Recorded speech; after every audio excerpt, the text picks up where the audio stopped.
Hey everyone, and welcome to another video. I am Simply G, and today I'm going to show off everything that I got for this month of October. Oh my gosh, there's so much!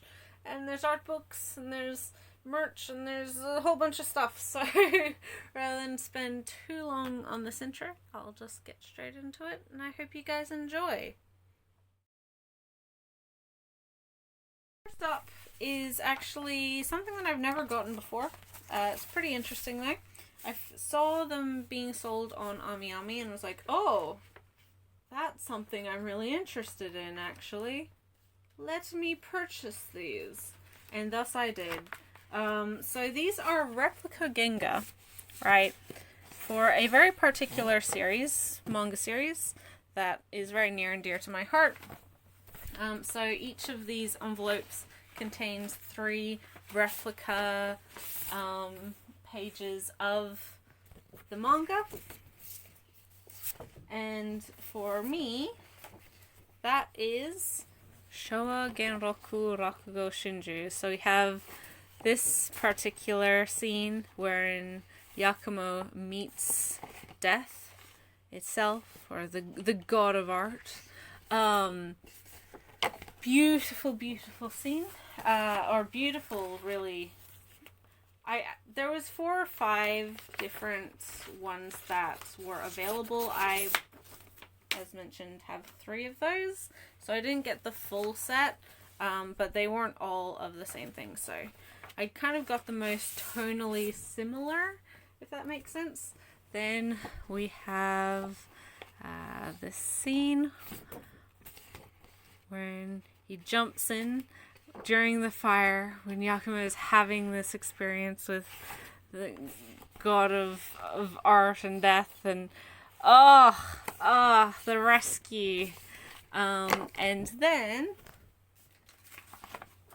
finally put these back. I want to at some point frame at least some of these because they are lovely. And finally, we have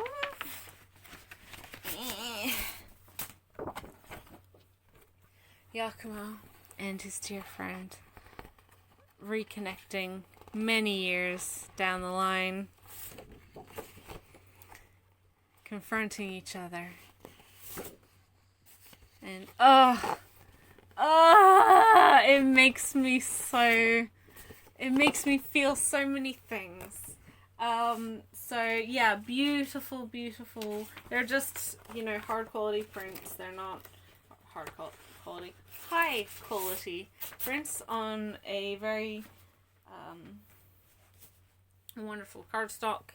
Really good set. They weren't particularly expensive, although that's pretty arguable as to how much people are wanting to pay for a printout, basically. So, your mileage may vary on that, but I'm really happy with them, and yeah, nice to have them. Really excited to have them, actually. Next, what's next? Next we have some clear files. The first being my usual shtick with clear files. I got a bunch of my free birthday clear files. The first one being Sosuke, his birthday for the 2020/2021, our special day birthday set, which is all fine and dandy. And then we have the 2 most recent on my day off ones. So we have Kisumi, who is in very fancy kitchen, bar, cafe, bedroom. I don't know where he is. Making coffee, drip coffee looks like, and on the beach, some windsurfers. Very cool. And then we also have Asahi listening to some vinyl, looks like, in cafe, and again on the beach with some birds in flight. Backs of these are always pretty, you know, not very interesting. The other, well, yeah, so these are all the free clear files that I got. As per usual with Kyoani orders, I've also gotten 2 of their new pin badges, which came with those orders, just as thanks. You know, it's always the same little paper insert and a different design for each of these badges, which is pretty cool. This one was one that I got from Yaoi Crate, from their store. It's kind of a clearance sale since they've shifted. They're just getting rid of all of their merchandise from previous Yaoi Crates and things that they still had in stock.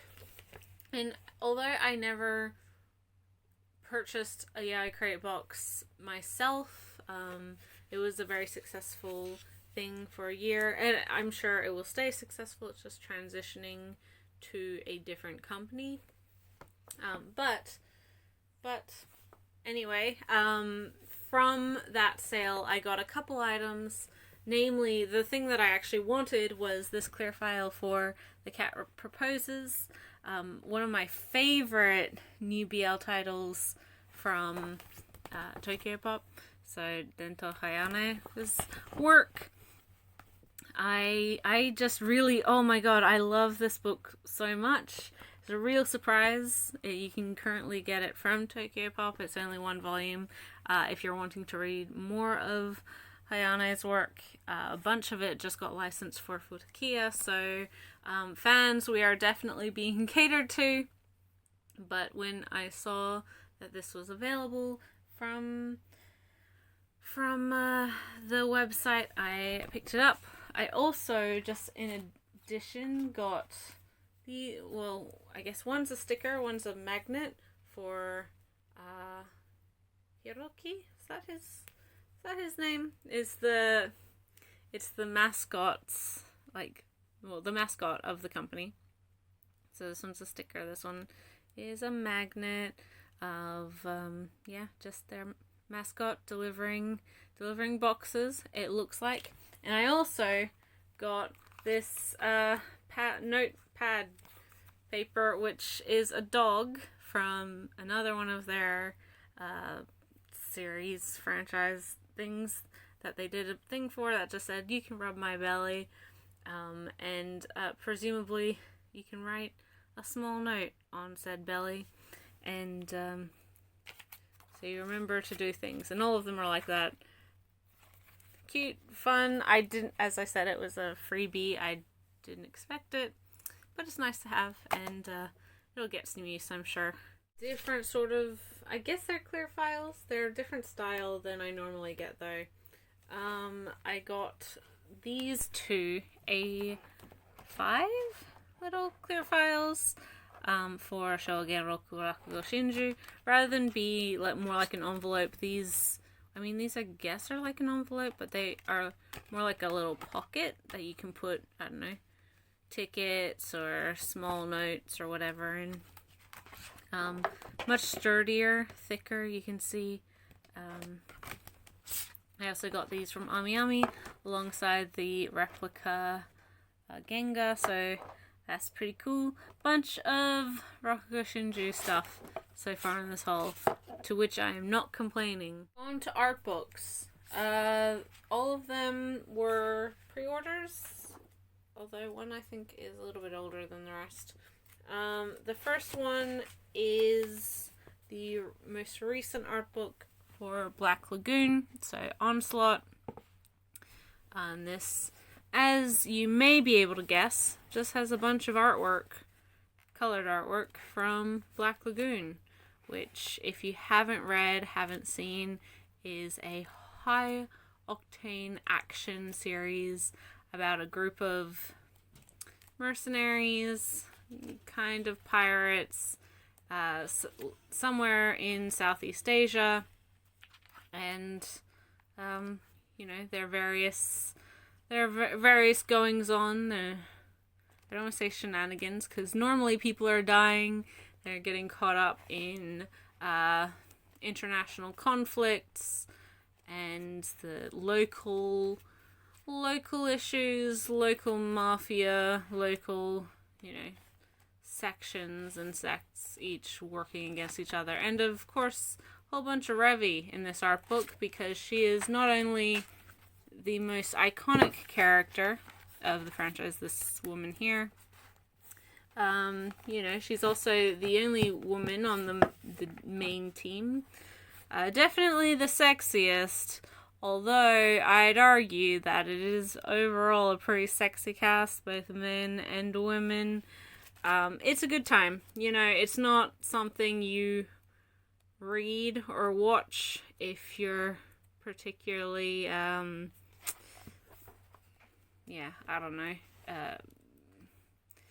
wary of inappropriate everything. A lot of violence, a lot of cursing, a lot of weird pop culture references, a lot of death, a lot of girls being sexy and then also shooting guns and then being more sexy. It's Black Lagoon. Like, what do you expect? And then people die and it's fine. Circle of life. There's another art book for Black Lagoon that's been out for ages, which I don't own, but I think has had a couple of reprints. I don't know how many people are aware this new art book exists, but it does, so now you know. Next is another art book that, oh my gosh, I've been waiting for just its existence for a long time, and then when I heard that it was going to be released, I pre-ordered it immediately, and it's finally in my hands. And oh my goodness, that is the third of Yona Toboso's Black Butler artworks. Hardcover, beautiful book. It also has a ribbon closure in green like the previous two. And man, oh man, say what you want about Black Butler as a story, but Toboso has some gorgeous artwork, and if you disagree, then you're just straight up wrong. Like, I'm sorry. You can dislike the series as much as you want, but you cannot say that she doesn't know how to draw some pretty pictures, and really, really lean into the aesthetic that she enjoys. As someone who is a Black Butler fan, this is, I've owned the first two art books for a long time. The fact that I wasn't sure if and or when we would get another art book. Sometimes it can be a little bit inconsistent. Well, that's a very seasonally appropriate picture. Yay! Sorry, I'm filming this on Halloween. So, some great stuff. Not a huge amount of spoilers, I don't think. This is covering recent arcs, but not all the way to current, if that makes sense. So I think we have this boarding school arc. We have the what is it called? Oh, well, yeah, when they're in Germany, the werewolf witch arc, Werewolf Town, and then also the idol. I don't know what any of the arcs in Black Butler are actually called, but the one where there's the idol group, and yeah, fortune telling and stuff.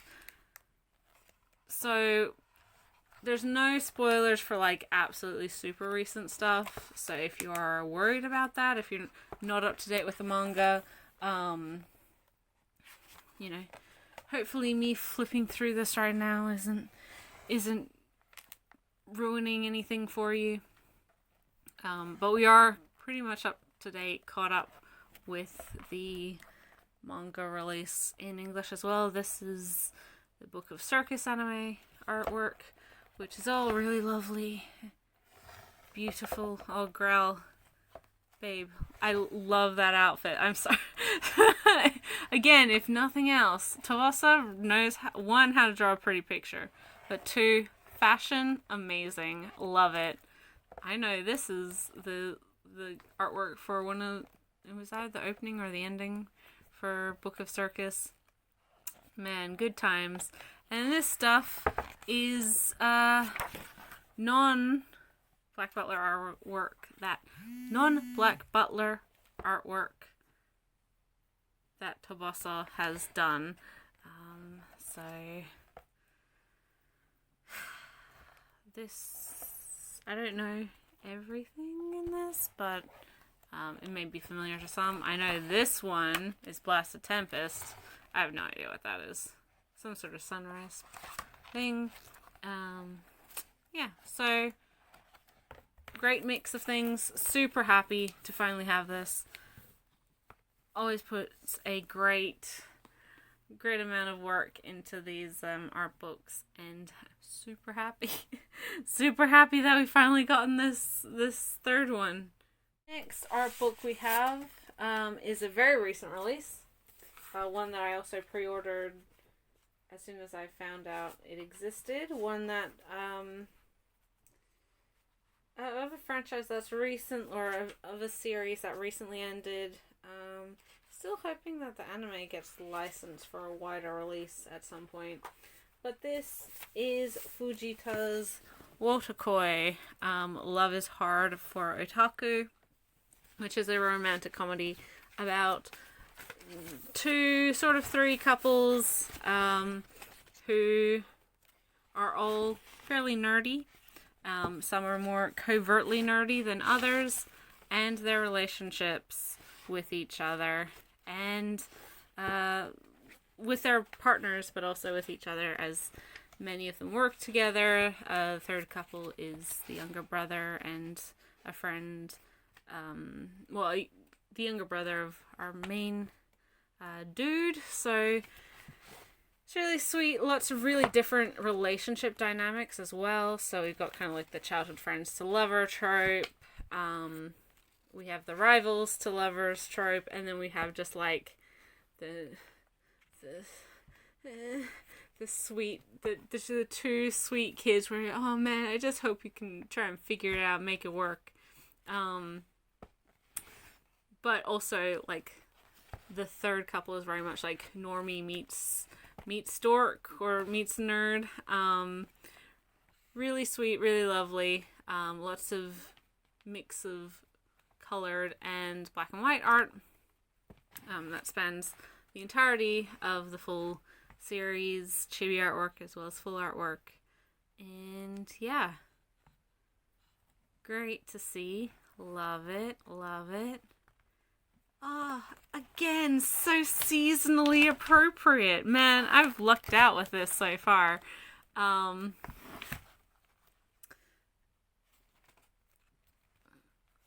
So yeah, I highly recommend this one if you're wanting a Wotakoi art book. It's very, very sweet, very good, and it still should be pretty readily available if you're wanting your own copy soon, because you can get it pretty much anywhere you can get Japanese books if you're willing to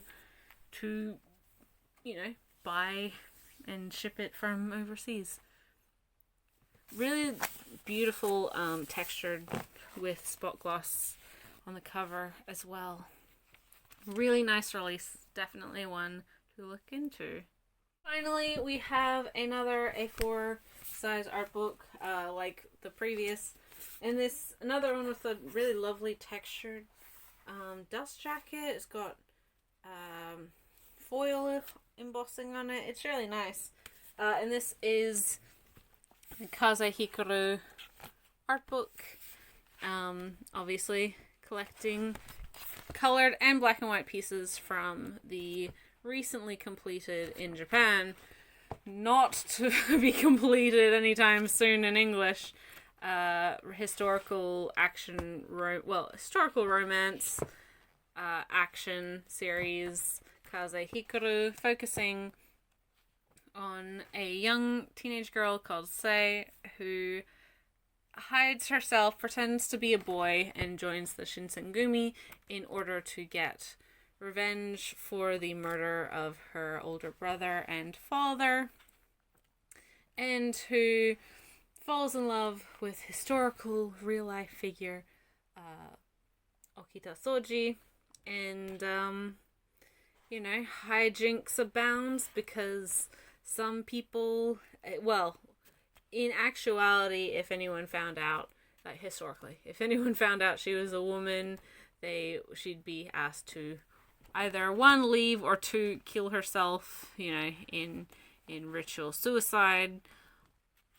But because this is a comedic, it's a comedic drama. There's a lot of like actual real world history stuff here. A lot of the author's work was research. She did try to make it as accurately possible, or as historically accurate as possible.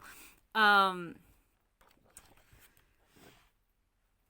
yeah, it's it doesn't follow history necessarily to a T. I do not know how it ends. I couldn't tell you because I am a good girl and I only read the legally licensed releases, English releases of this manga from Viz, their Shoujo Beat line. But being an English fan who follows it in the legal means is suffering because we get one volume a year and we're about 15 volumes behind. So, we're plodding along, but I may be a grandmother by the time we actually finish this series in English. But beautiful art book nonetheless. So next I got 2 volumes. So for the stuff that I started, things that debuted this month, I actually got 2 volumes of this because it took so long for me to get the second volume of this.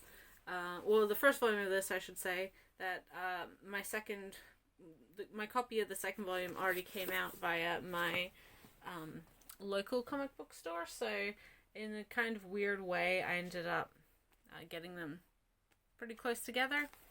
But this is Taiyo Matsumoto's number 5, a 8-volume series that I think is getting released in not 8 volumes in English. I'm not 100% certain on that.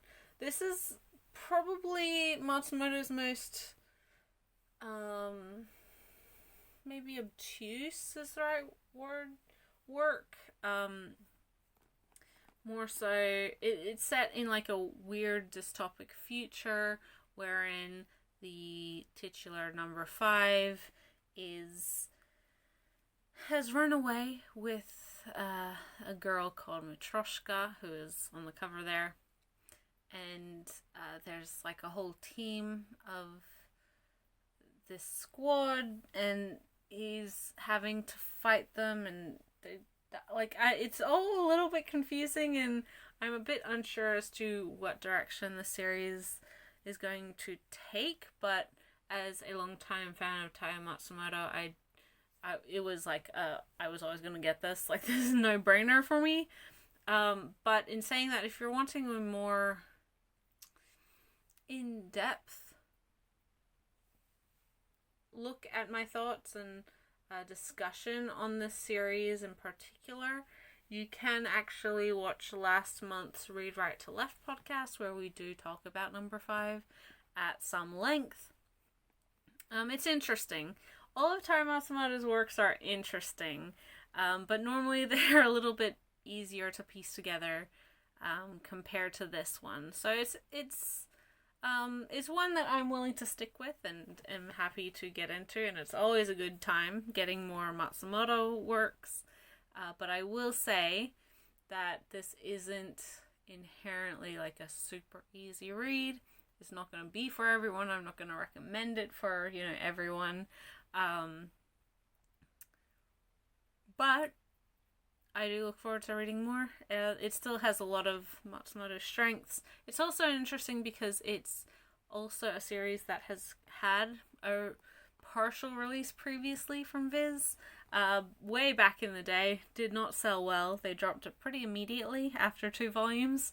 So the fact that we are actually seeing it not only like re-released, but in a really much nicer edition with a lot more care and interest put towards it, is really interesting, actually. So if it sounds like your thing, maybe give it a shot, but as I said, it's not one that I can recommend all willy-nilly.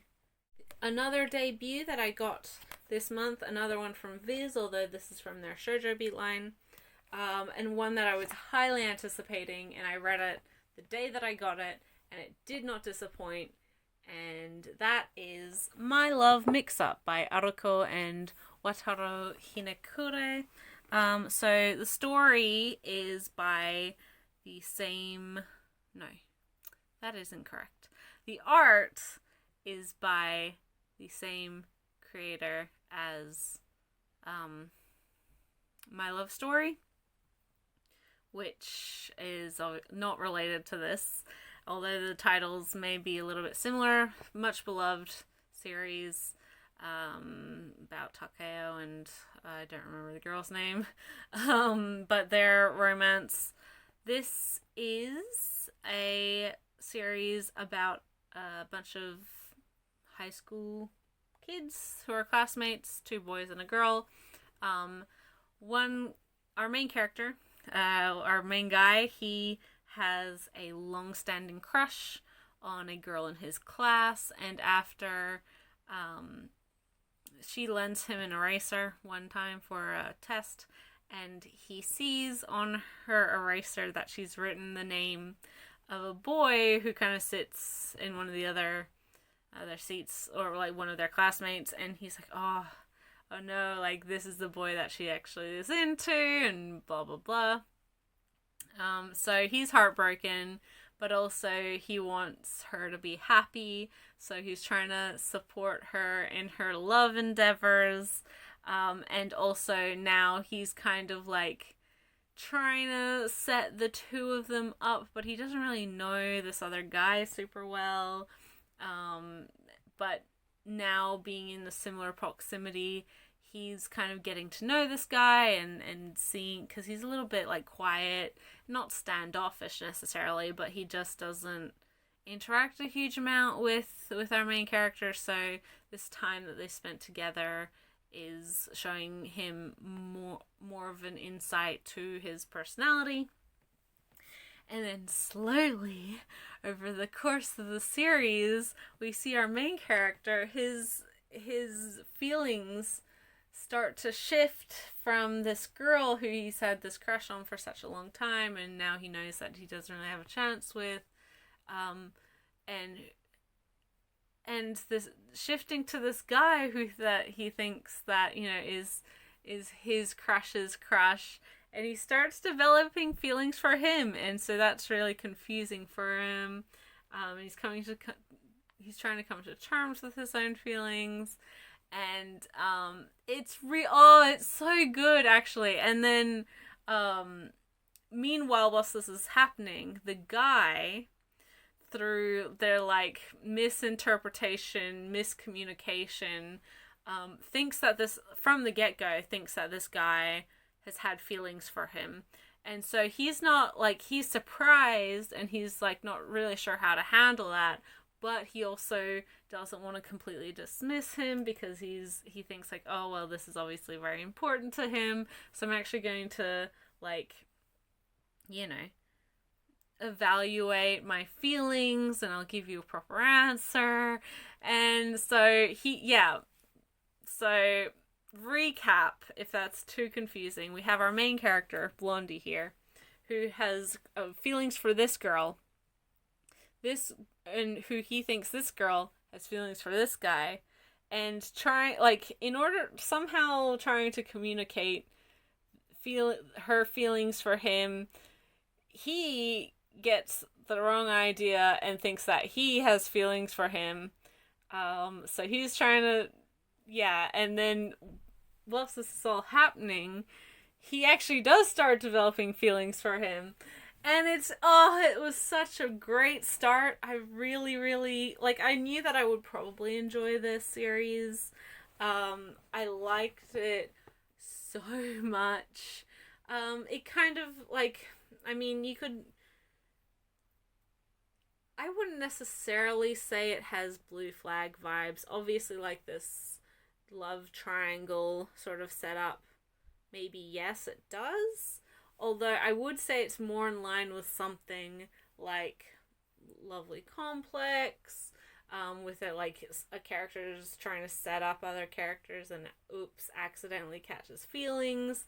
It kind of follows the line of a lot of these popular high school shoujo series, and so far it is very comedic. It does remind me a lot of like My Love Story and High School Debut as well,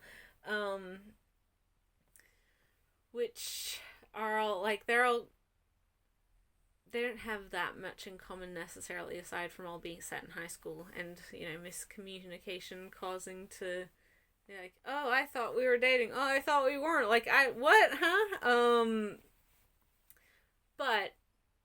But it was a great debut, great first volume. I really look forward to reading more, and I'm sure to really enjoy it. I do recommend it to anyone who that kind of premise sounds interesting.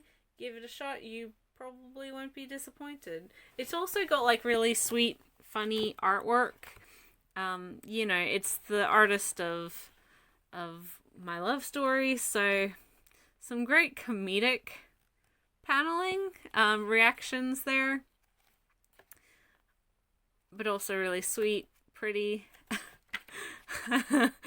Overall, it's just a really good time. I enjoyed it quite a bit, and I encourage you to check it out. Yeah. Only one single volume series this month, although it is one that I've been highly anticipating, very excited for. Although in saying that, I haven't read it yet. This is the Sarazanmai Anthology, the official manga anthology, which has a bunch of color illustrations and then also a whole bunch of short form manga from a whole, like, look at these amazing things, right? We have artwork from Chiyo Saito, Luli Hoshino, Shoko Hiraka, Akiko Morishima, some of who have also done manga. We have like Asumiku Nakamura doing manga, Misaki Saito, Migi, who is the artist of the cover. Just some really talented people. Really talented people in this anthology. Look at those pretty pieces of artwork. And obviously it's an anthology, so there's no real like crossover between stories or anything. These are just short comics set with the characters of Sarazanmai interacting and doing their thing as interpreted by various artists or comics creators. Nakamura, sorry. Some really interesting things here, and I've said it before, I will say it again. I always enjoy when different creators can bring a different interpretations to things. That's why I do like seeing adaptations just across the board. I think different perspectives and voices and ideas can really lend themselves to a work and a world very strongly. It's interesting to see what gets picked up on, what gets expanded on from different creators. So yeah, really happy to have this one. And I look forward to more Sarazanmai. There's quite a bit of the other like spin-offs and things to look forward to in the future. And yeah, nice to see more anthology manga coming out as well, because we do get some, but normally it's not stuff that I'm that interested in, so it's nice to be catered to for once. Now on to ongoing things. So we'll start with the large trim manga, and oh my goodness, it's a miracle. 2021 has been rough for us all, friends, but it's a miracle. I finally received volume 2 of Heavenly Delusion.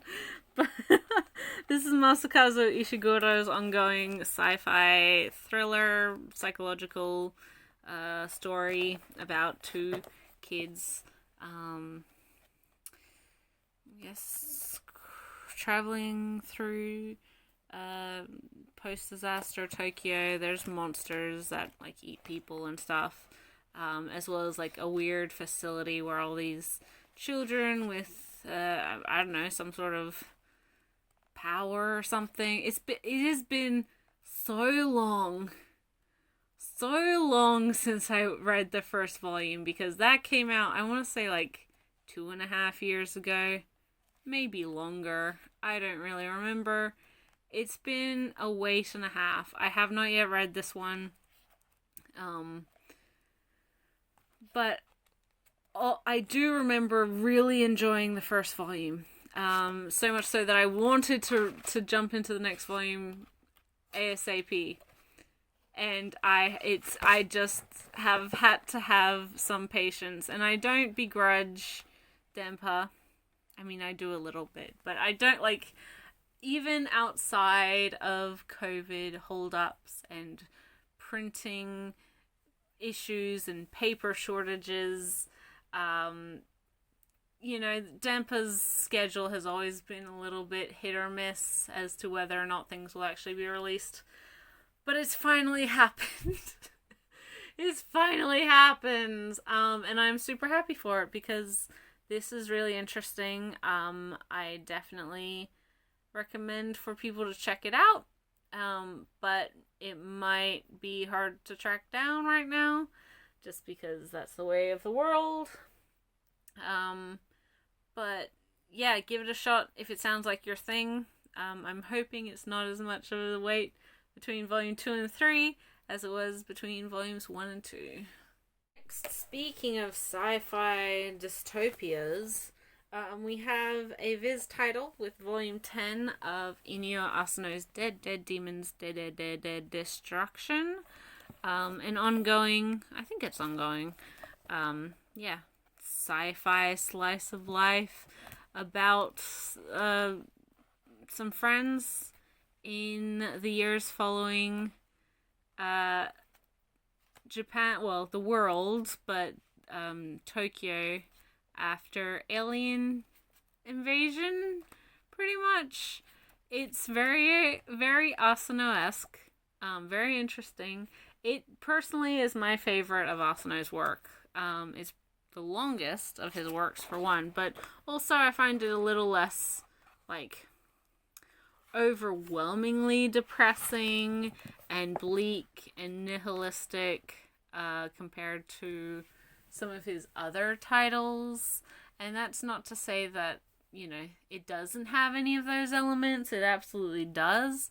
But I've said it before in regards to this series.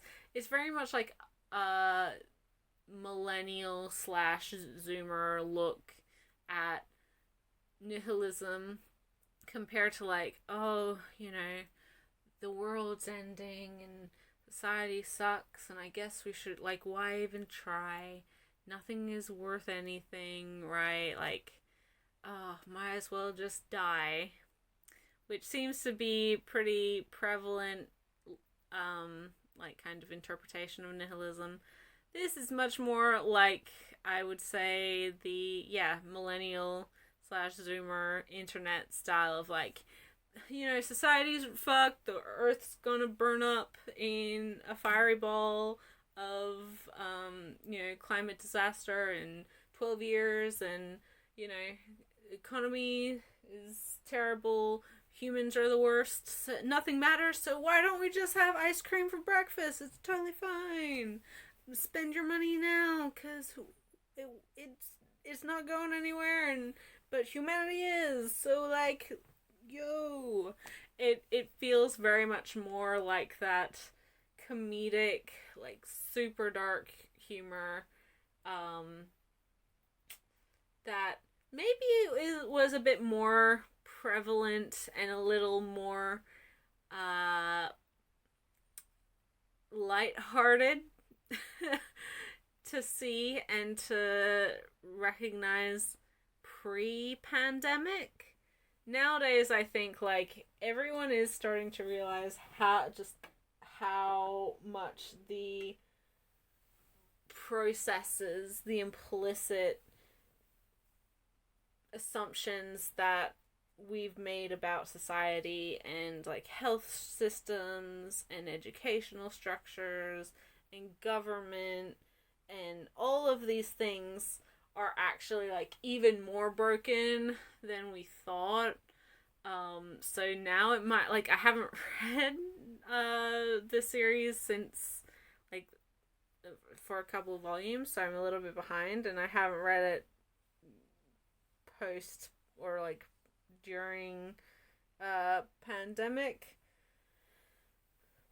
It might hit different is what I'm saying, but I do think that at least it's more enjoyable. It's a little bit more interesting just in general comparatively to like The Girl on the Shore or Downfall or even Solanin. Like a lot of Asano's works, well, all of Asano's works, I think you have to be in a very particular mood and mindset to quote unquote enjoy.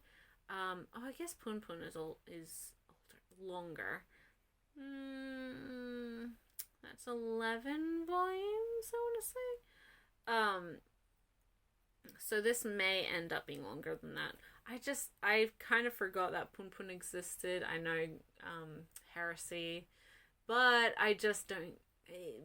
Pun Pun is bleak. Like, it's really bleak, and I think this doesn't have as much, it doesn't lean into that bleak element nearly as much and as wholeheartedly as Pun Pun or his other works do and have.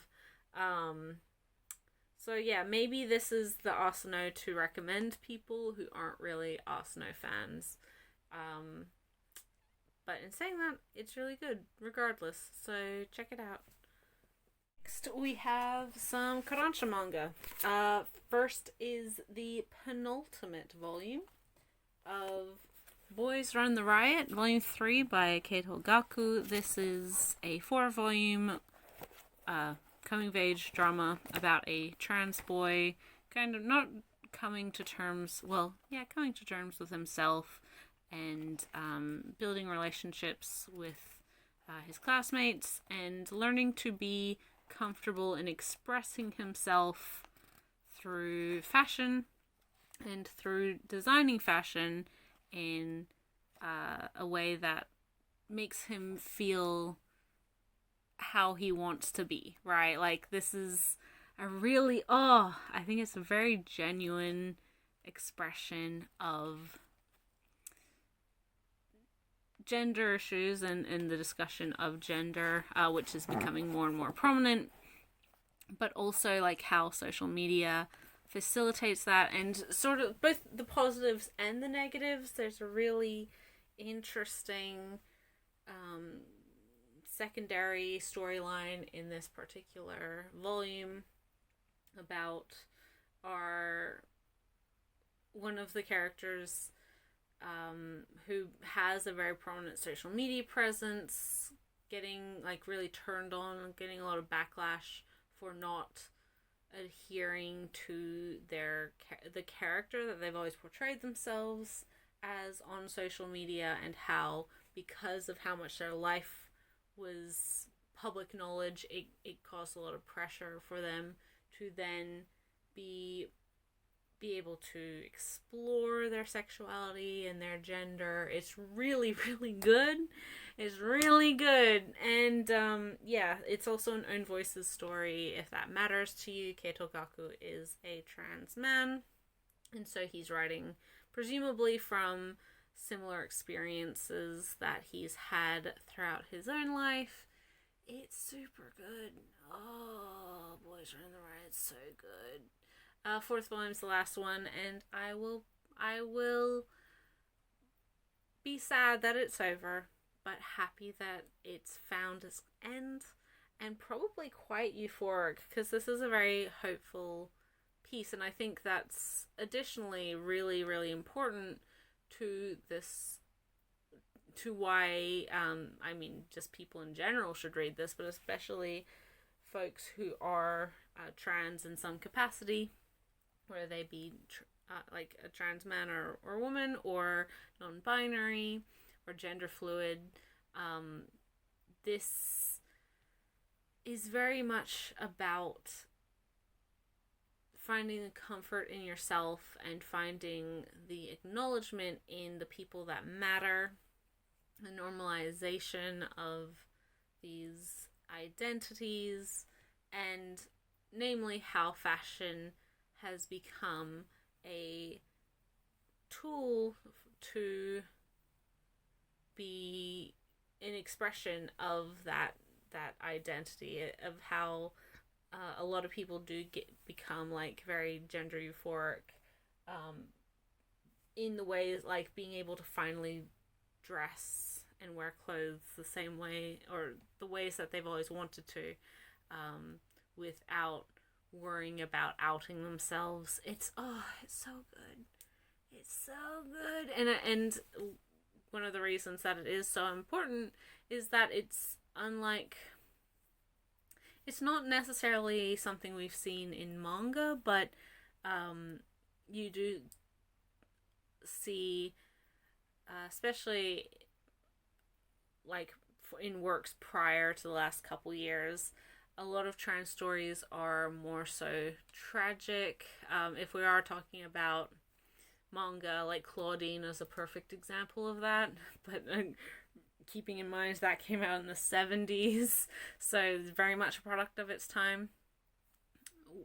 The hopeful idea, or this hopeful future for characters, and seeing that, you know, life gets better, things can always only go up, right? Like, even if it's hard and it's difficult and people are against you, and, you know, society might, or wider society might not, you know, accept you, there's always places that will give you support, that you can find, that you can be safe in.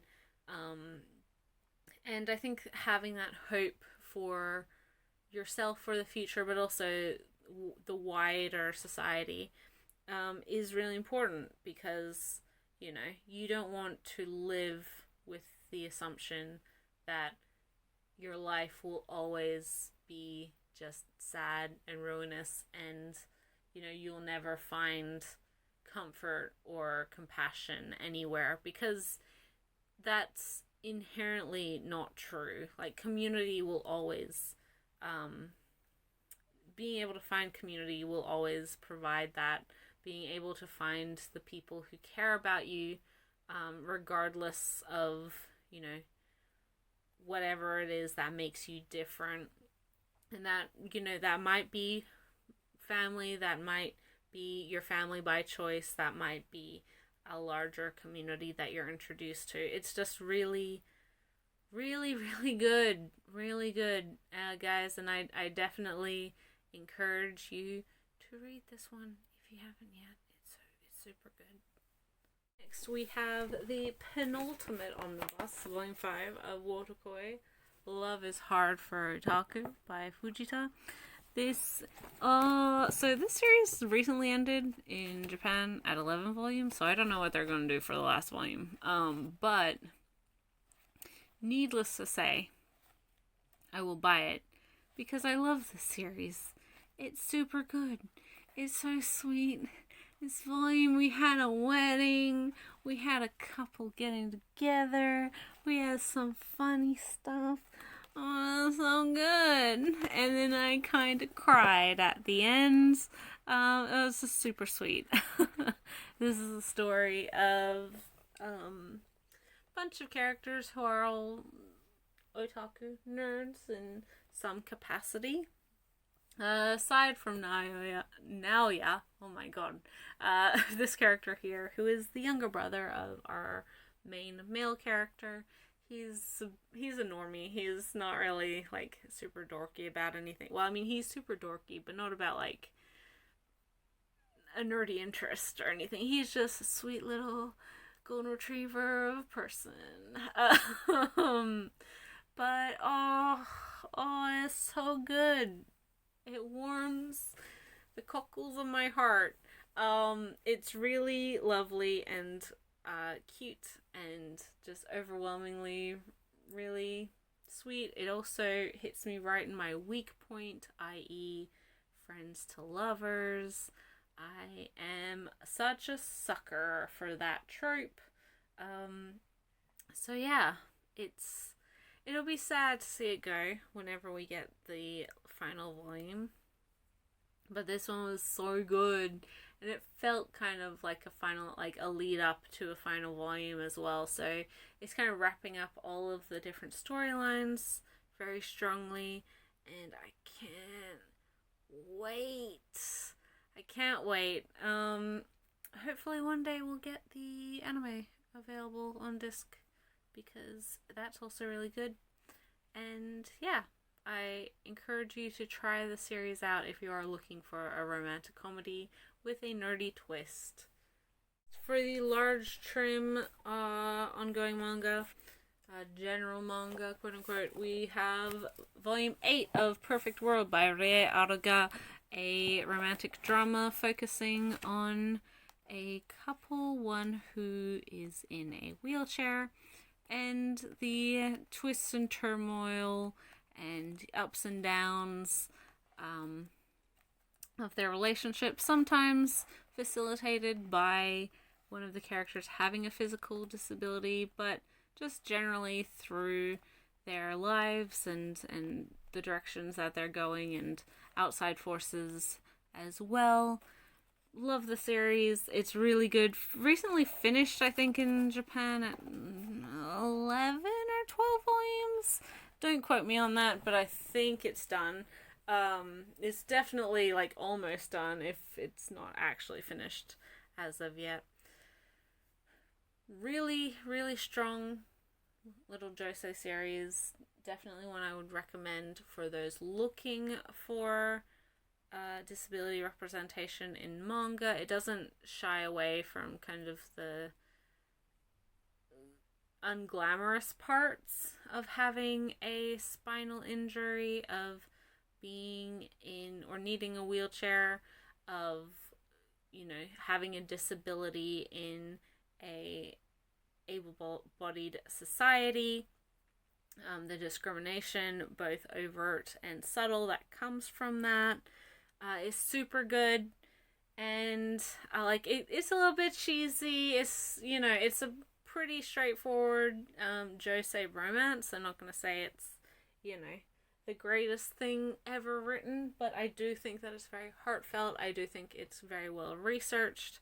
I do think that it's nice that it has a lot of different perspectives regarding physical disability, or characters who have a disability, which is always good. So you do get a lot of different characters and different perspectives talking about their experiences. It's good. It's super good.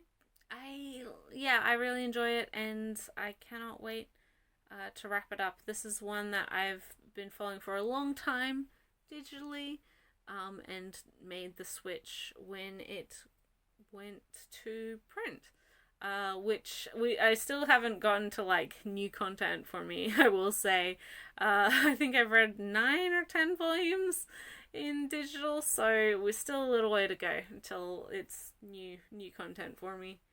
Now for the ongoing like standard trim size. Actually, this is not the standard trim size. This is a bit smaller. It's a 7 Seas manga, but we have the second volume of Kumiko Saiki's Kageki Shoujo, recent anime adaptation.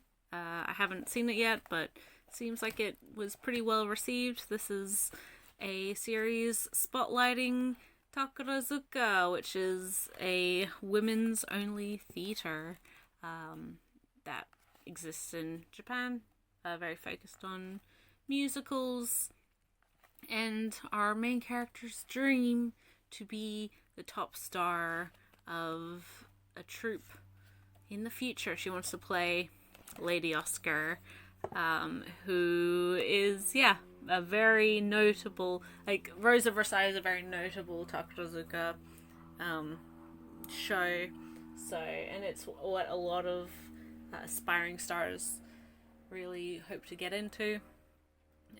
Rose of Versailles, not necessarily Lady Oscar, but if you do want to play Oscar, then you have to be the top star because of the way the theater kind of structures itself, because of the social structure and seniority stuff.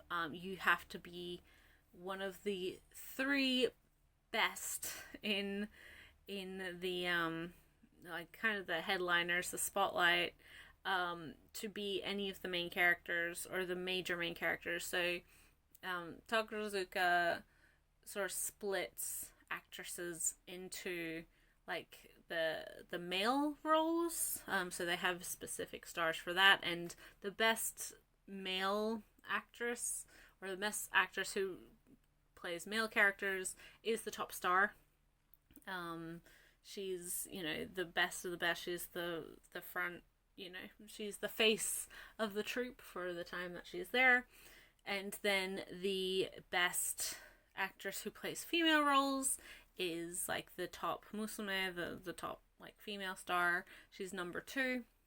And so she will always get the main female role in any stage production. I didn't make this clear, but the top star gets the main male role in every production. The top female actress gets the top, the most important female role, and then these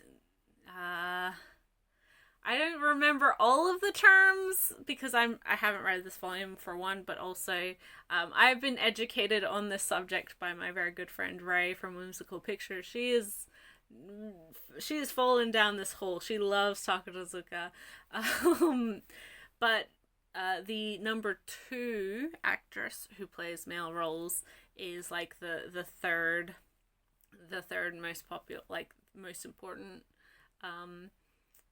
in the troupe, and they will get like the main male supporting role.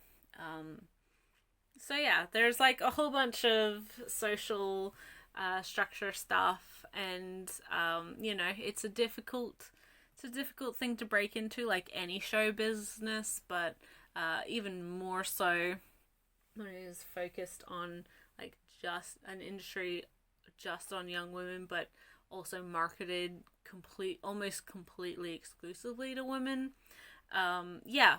Check out the series, both the manga and the anime. It's a thriving Takarazuka just in general is a thriving fandom. And it's interesting to get some insight into it, considering that it's 90-ish years old now. So yeah, Kageki Shoujo. Next, we have the newest volume. Ooh, gotta take that price sticker off. Newest volume from Yen of this series in print. One that I love dearly and read immediately whenever I get a new volume. Although I didn't with this because after the last volume I couldn't wait, and then I bought all of the rest of the volumes currently available digitally and binge read them all at once. I was like, oh my god. So now I have to wait. But this is volume 10 of Toilet Bound Hanako-kun by Aida Iro. The story of a teenage girl, the ghost of a boy, and a school with many mysteries. Oh, it's so good. I cried. Like, I almost had, like, a panic attack. No, that's not true. But, like, I was so concerned last volume. So much so that that's why I bought all the next volumes. So, I was like, I have to read... oh my god, I have to read what's next.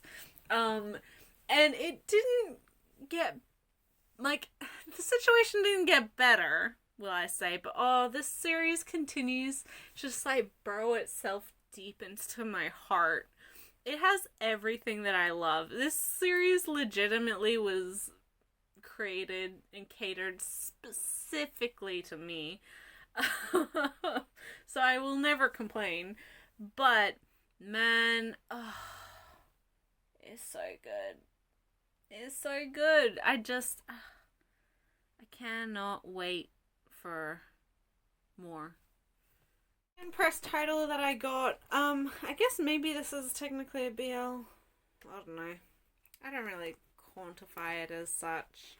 And Yen Press doesn't have like a specific label for their BL or anything, so I can't. It's not like Sublime and Viz. This is volume 4, the most recent volume, I think both in Japanese and English, of Marimo Ogawa and Naraseki Konohara's The Vampire and His Pleasant Companions. This is the story of Al, who is a kind of a defective vampire. He has no control over being able to turn into a bat or a human. So in the daytime, he's a bat, the most adorable bat. And then at night, he's a human. He also doesn't have fangs, so he can't, like, feed on humans himself.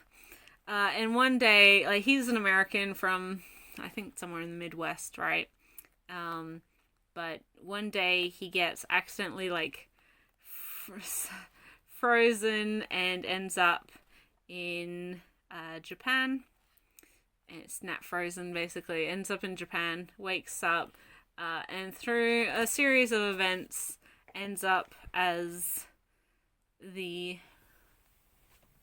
of rooming with a embalmer, who obviously embalms dead bodies as work, which is quite an unusual practice in Japan, especially comparatively to like Western society. It's kind of become standard. But yeah, this series is so good. It's so good. If you're a vampire fan, absolutely read it. But also if you're a fan of, like, I wouldn't say romance, because it's not particularly romantic, but it is really interesting to see how these characters, like, their relationship shifts and changes. And man, oh man, it does get quite gory and, like, horrific. There's volume 2 has, like, really brutal animal abuse in it. And volumes 2, 3, and 4 all have, like, really quite grotesque body horror stuff. So it's not for everyone. Like, I can't freely encourage everyone to read it, because, if you are squeamish, then maybe give it a miss. But it is really good, and I really enjoy it. I like it so much more than I thought I would. And I already thought that I would enjoy it. I typically do like, kind of interesting vampire series. But, I mean, like, I won't just, like, consume everything vampire, because, it can get a little bit blasé. But it's amazing how quickly I grew attached to Al, most specifically. Like, he's just a good boy. He's an adorable bat, and his relationship with the other main characters is quite compelling. So yeah, give it a shot if it sounds like your thing. I think it is technically classified as a BL, but it's not, like, actually got much of a romantic relationship happening as of yet. And if you don't get squeamish, because otherwise it might be an issue if you do. But yeah, The Vampire and His Pleasant Companions, Volume 4. Next is actually a volume that I surprisingly haven't read, considering, but there's good reason. So we're on to the Viz stuff. This is Shoujo Beat title for Yona of the Dawn, Volume 32. right, by Mizuho Kusanagi. I normally, like, read this immediately, like, the minute that I receive it. Do you know why I have not read this volume yet? It is because I do not yet have volume 31. I don't have it, so I can't read it yet. I'm actually going to the store tomorrow, somewhere where I'm pretty sure they have volume 31 shipped out to me. I'm going to the store tomorrow though, because I need to get volume 3 of The King's Beast. But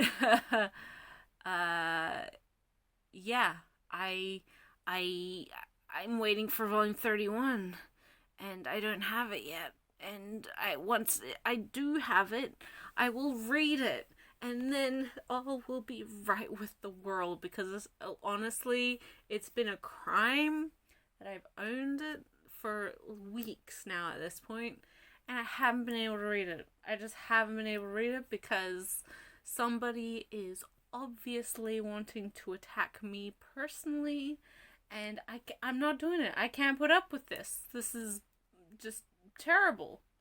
How dare they? But yeah, Yona of the Dawn's fantastic. Absolutely one of my favorite series being released right now. Highly recommend it to every and anyone. Yeah, it's just so good. Really broad appeal. Definitely will appeal to a lot of people, even if you're not like the most typical shoujo fan or anything. Definitely give this one a try. It is so worth it, and yeah, I love Yona so much. I can't wait for more. I can't wait for 31 so I can read this one. But then once I do have that, and once I have read both of these, it'll then be waiting for volume 33, and I can't, it's so hard to wait. But yeah, Yona of the Dawn. Next we have volume 7, although I do not have volume 6 yet. Volume 7 of Chainsaw Man by Tatsuki Fujimoto, a technically completed sort of ongoing series. The first part's completed. Its Jump run is completed. I think the second part will be in Jump Plus, just because I know my man Fujimoto, and his stories aren't the most typical Jump fare, which is a good thing. Like, I love that. But also, I'm honestly surprised this ran the way that it did, next to things like Dr. Stone and Black Clover and My Hero Academia and One Piece. It's so violent. It's so gross. It's so just out of this world, man. It gives a similar vibe that people may have, I mean, aside from other Fujimoto works, notably Fire Punch, which is just like, oh yeah, that would be hard pressed to be found in a mainstream magazine. But it really reminds me a lot of like Dandadan, which I'm also loving. That's on Jump Plus. Very similar, like, balance between the kind of crass humor and, you know, nudity or sex jokes, as well as like this amazing action and this really wonderful cast and this bizarre premise and all sorts of like, Dandadan is just wild. It's wild in a similar but different vein to Chainsaw Man, and I'm so happy that all this crazy shit is becoming available for me to read and to purchase and to support, because on it, like, at the moment that Dandadan gets a print release, I am all over that. It's just great. It's both, Chainsaw Man's fantastic, phenomenal. I highly recommend Fujimoto's, maybe not Fire Punch, it's really hard to recommend that because it's just straight out the gate, just, oh, very hard to recommend. Every taboo broken. But in saying that, and Chainsaw Man has a similar element to that, but Fujimoto really, like, gives great payoff to the people who can survive the early stuff, right? There's an element of, like, separating the weak from the weak from from others who can't necessarily deal with hyperviolence, or from, like, the just the crazy split. Even Chainsaw Man, like, it takes a little bit to kind of figure out what the series is doing, but once it does, like with Fire Punch, like with all of his works that I've read, including Looking Back, his 1-volume, one-shot, there's such a poignant, strong, emotional connection that's so genuine and so human. And Chainsaw Man has that, like, so strongly throughout the course of the series. The characters really do feel like messy, complete, complicated people who are trying to survive this terrible situation that they're in, and I love it. I love it so much. I cannot recommend Chainsaw Man enough. Looking Back, or Look Back, which I'm sure will get a print release. I don't remember if it's been announced yet. Pretty sure. Maybe. I don't know. I don't know if this is announced, but it wouldn't surprise me if they do. You can read it on the Jump app anyway, regardless. And Fire Punch with a bit more asterisks and caveats that's like, yeah, quite hard to recommend out the gate. But for as controversial and as taboo topics Fujimoto plays with, there's always something really heartfelt about the stories he's telling, but also, like, you can see how much is directly influenced by his love of, like, really schlocky, dumb horror action movies, of, like, Z movies, just the lowest budget crap, just all of these, like, the super low budget monster horror movies, and his real love of film. It's something that comes up in both Fire Punch and Chainsaw Man, and, like, it's so wonderful. Like, it really, you can see how much it has influence outside of just, like, actually being directly referenced in his manga, but his art style is so cinematic. It's almost like when you're reading, it's almost like you're watching a movie. Like, the fluidity of the action, the paneling is so similar to camera framing. It's just, I could wax poetic about Chainsaw Man and Fujimoto's wider body of work for days, which may surprise people, considering that, he is a very divisive creator. But long-time viewers know that I'm into series that do cover controversial topics, that are, like, hyper violent or hyper gory or whatever, as long as it is engaging, as long as there's a lot, like, there's something genuine and interesting to talk about with that. It's a process that and especially for like a grungy or like dirty art style that Chainsaw Man has, Dorohedoro as well, I would say. There's just something really raw is maybe not the right word, but it feels so engaging to read, and really you fall in love with the characters very quickly, even if you recognize that they're not inherently good people or that they make the stupidest mistakes, right?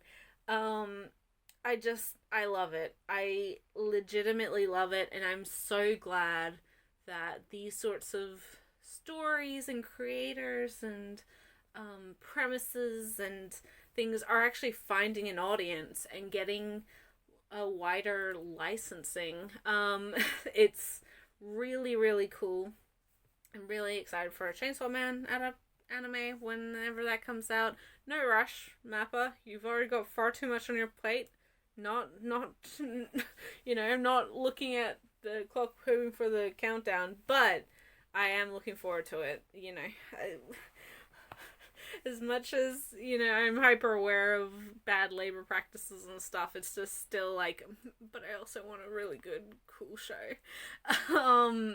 So, Kurosaki Corpse Delivery as well. It's like kind of reminiscent. Yeah, I love it. It's great. Super good. Highly recommended. Jump Plus title. A lot. Also super popular. Also really fantastic, funny, lovely. Very close to my heart. One that I just super enjoy all of the time. And that is, of course, Spy Family. By Tatsuya Endo. This is a comedy about a unlikely little family. We have Lloyd, who is a undercover spy, trying to get information out of a high level government official. The only way to do that is through getting access to him through his son. So he has to adopt a young child, which he does from a very shady orphanage. And thus, so we have Anya, the daughter of this little family, she's not exactly the smartest little girl, but man, she's cute and she's got gumption. And she's just living her best life with her new family, and unbeknownst to her adoptive parents, she has psychic ability. Well, actually, she can read minds, right? So, whilst her parents have adoptive parents have their own secrets, Lloyd is the spy, and her adoptive mother, Lloyd's wife,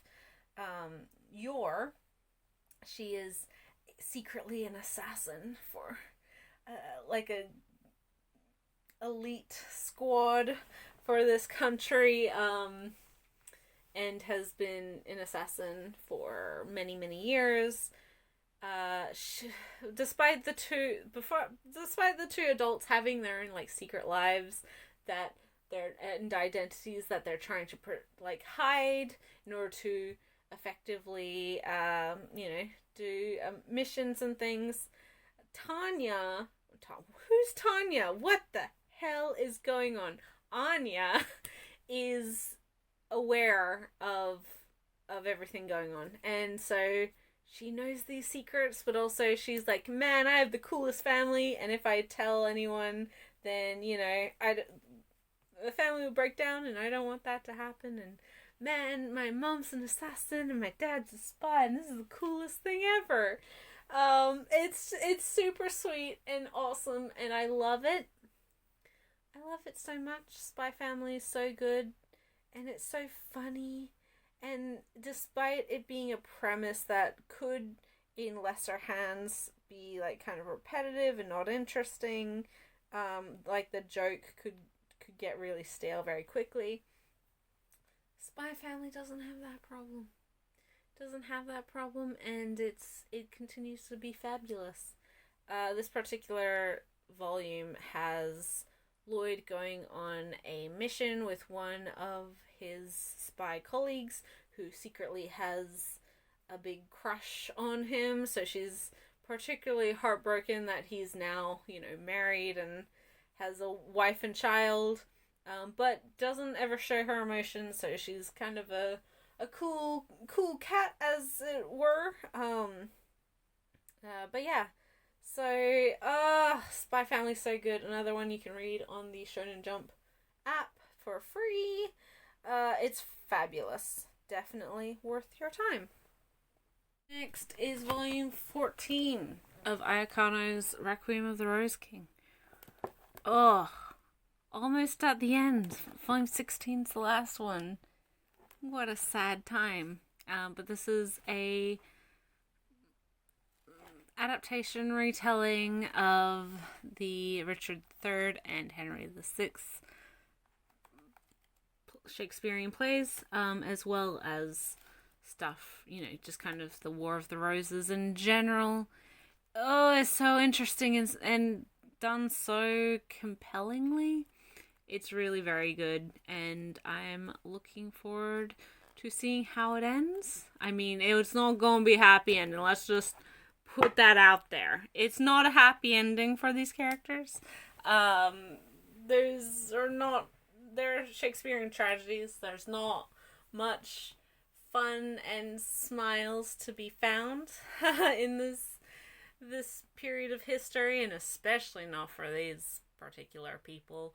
But yeah, it's one that I've enjoyed from volume 1. Apparently there's a new anime being released as well, which is exciting.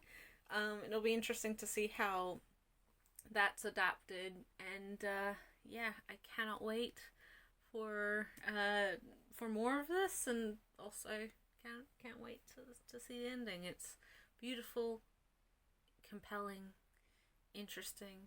It's not without its faults, but I kind of don't care about them because I just like it so much. I don't not care about them, but I still really, really strongly enjoy this series despite its flaws and its issues. It's also really good for spooky season. It's a good spooky season read, just in general, I think. Now we have the BL.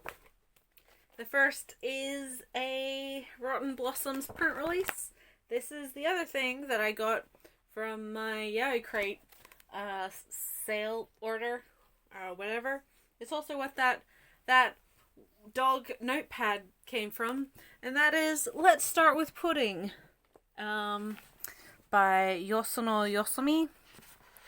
This is a single volume doujin about, it's sort of reminiscent of something like Our Dining Table, wherein two co-workers kind of grow close after one discovers the other has a problem with eating publicly or eating with other people, and in order to help him, they kind of like go into eating training. Maybe is there not, I don't know if that's the right word, but he helps him kind of get more used to eating around other people, and in order to do so, they start with trying to feed him his favorite food, which is pudding. So let's start with pudding. That's as good as anything, right? It's a very sweet, short little book. It's a doujin. It's not like a professionally published release on the Japan side, so it's just kind of, it's not edited or anything, but so it does like kind of jump around a little bit. It's not bad, and it's not like it's totally incomprehensible or anything, but it does kind of quickly get into this relationship, and then once it's been established, it develops very quickly from there. You'll really get satisfied with the single volume. There's no real, there's a little bit of build up, but ultimately this is all that there is, and so it does give you hopefully what you want by the end of it. It's very good, quite sweet. It's hard to recommend, namely, well, I think you can still get it digitally from Rotten Blossoms, but the print release, I think, is still something you only got through the Yaoi Crate or from their website. So I don't even know if that's still available, unfortunately. But yeah, it is worth a read if it sounds like your thing. Yeah, I mean, not much to say about it aside from that. So we have some Sublime releases. Another one suitable for spooky season, to be perfectly honest. And that is Coyote, or Coyote. Yeah, Coyote. By Ranmaru Zarya. This is volume 3. A ongoing werewolf romance between a werewolf guy and their clan and the head of a family who is like been hunting werewolves for a really long time. It's so good. It's so good.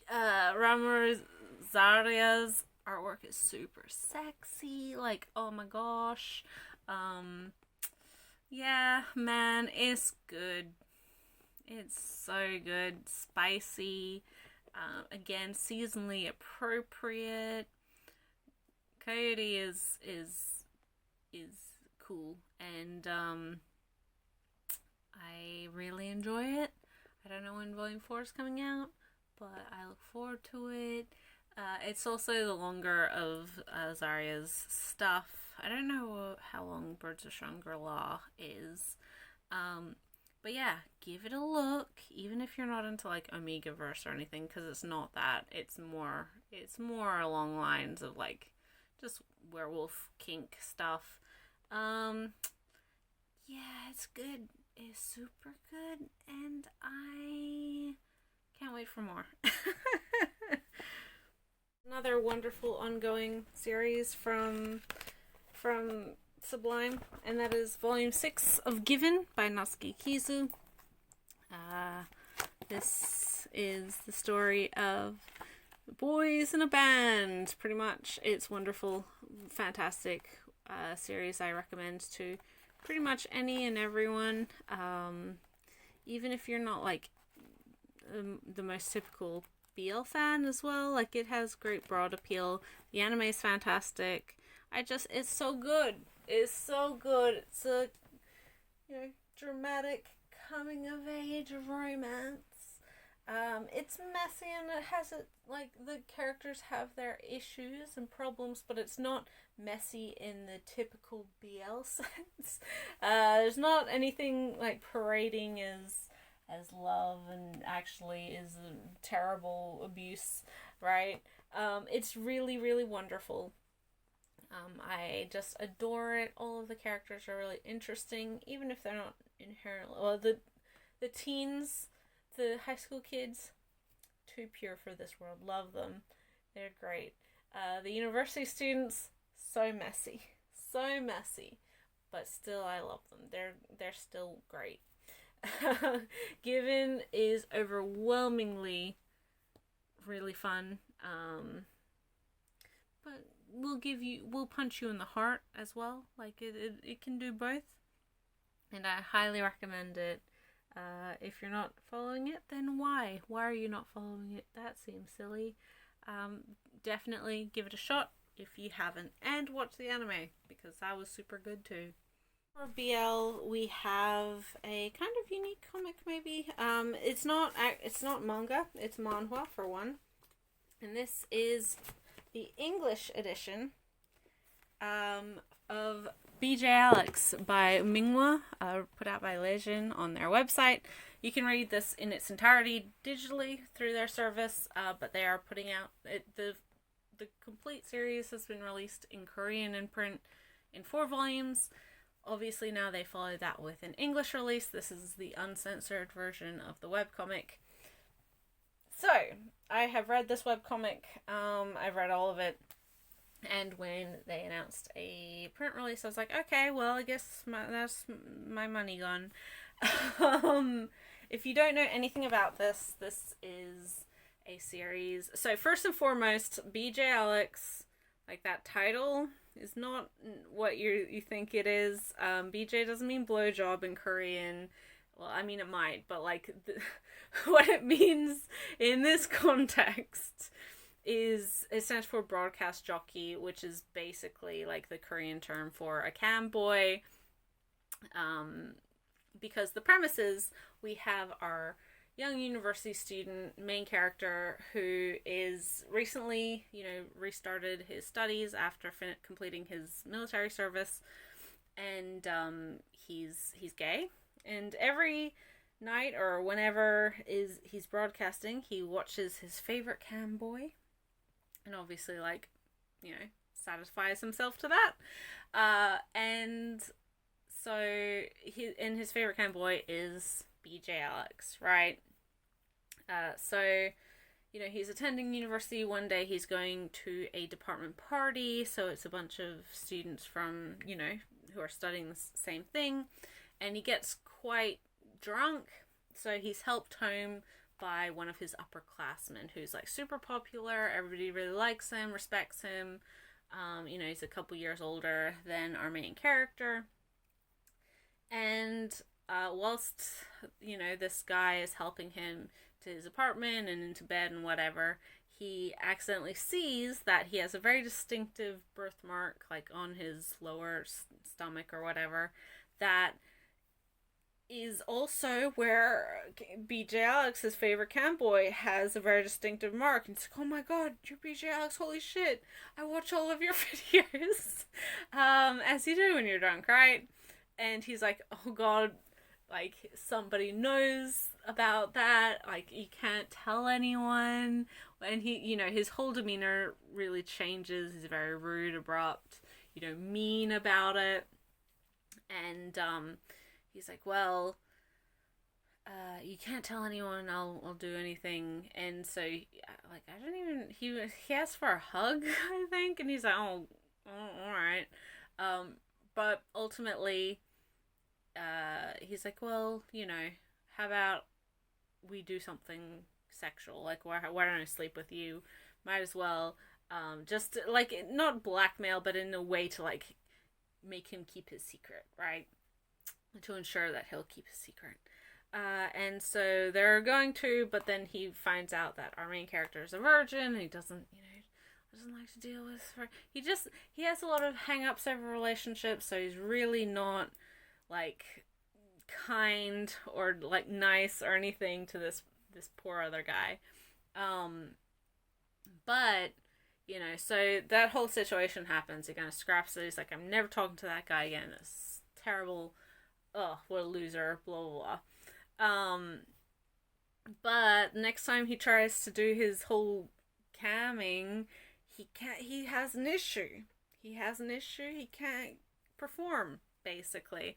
And the only thing that helps him get to the point where he can perform, i.e. get an erection. Why am I beating around the bush? He can't get hard, unless he's thinking about, like, how cute the other guy's face is, like this other guy. And so, he tries and tries, and he keeps having this issue over, like, the course of a week. And so it's like, fuck it, alright. So he kind of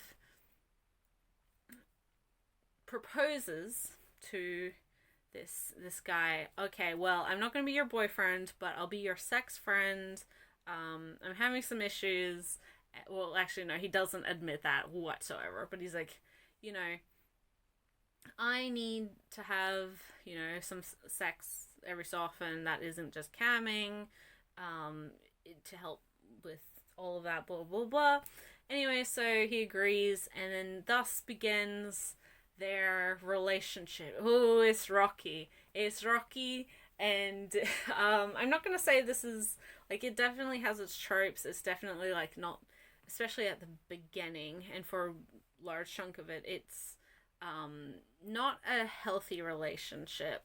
There's a lot of issues, especially from Alex's side. He has a lot of hang-ups regarding relationships, and why he doesn't want to get romantically involved with anyone, and why he is camming and things. Well, I don't know if it's why he's camming, but, like, why he just refuses to actually give this other guy a chance to be in a relationship. And as we get into it more, you're introduced to other characters.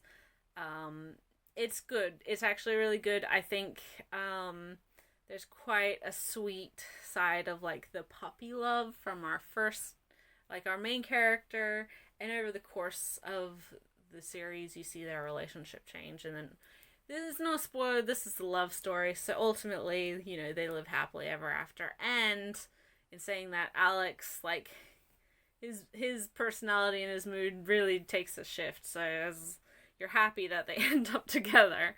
Yeah, it's good, it's solid. It's also a good, I'm happy to see more of Lezin's stuff, or, well, Lezin stuff, full stop, coming to English. So I'm hopeful that through this, and if people support this, which I'm sure they will because it's quite a popular BL comic on their service, that we will see more. And I will buy more, but I want to see more. And I'm glad that more manhua is kind of like making its way into the industry again, because last time companies tried it, it didn't work out super well for them. And hopefully now we're in a place in the market that it will work out super well for them. So, you know, yeah. I can't... Although this is the uncensored version, which means that kind of, like, it shows the explicit stuff. There's less censorship. It still has censorship in this way that, like, Japanese BL does. You're not going to see uncensored genitals. You're not going to see, like, certain things. That's just the way that the law works in Korea and in Japan. Yeah, so check it out if it sounds like something you're interested in.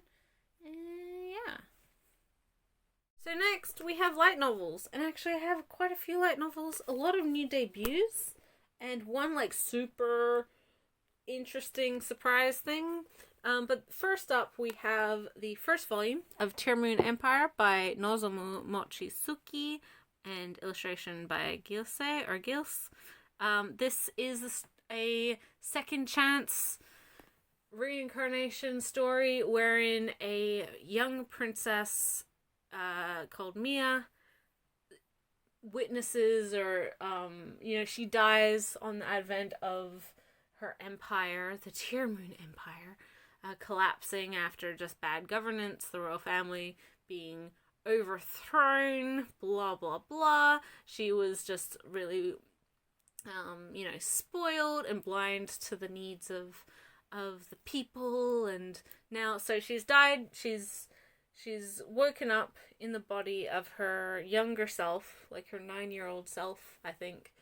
And she's given a second chance to change things, to pay attention to the world around her now and prevent problems before they start.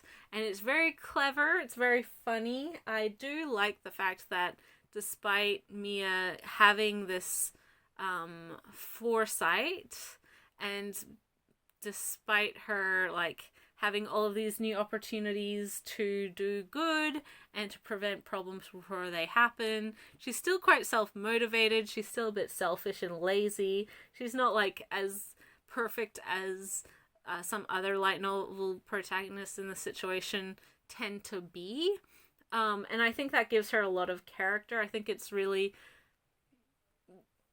I don't know if wonderful is the right word, but I think it's a really strong element to her character that, it's hard to change who you are fundamentally.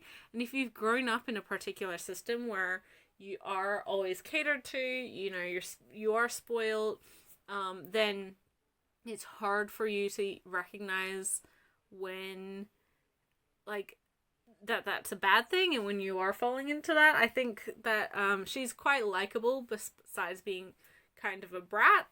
So I'll read the back for you. So this is part of J Novel Heart's the Heart imprint. Surrounded by the hate-filled gazes of her people, Mia, the selfish princess of the fallen Tear Moon Empire, takes one last look at the bleeding sun before the guillotine's blade falls, only to wake back up as a 12-year-old. With time rewound and a second chance at life dropped into her lap, she sets out to right the countless wrongs that plague the ailing empire. Lazy, selfish, and a complete coward, the ill-equipped princess of the Tearmoon Empire, armed with memories of her past life and a diary from the future, tries to avoid dying at the guillotine again and changes the very course of history in the process.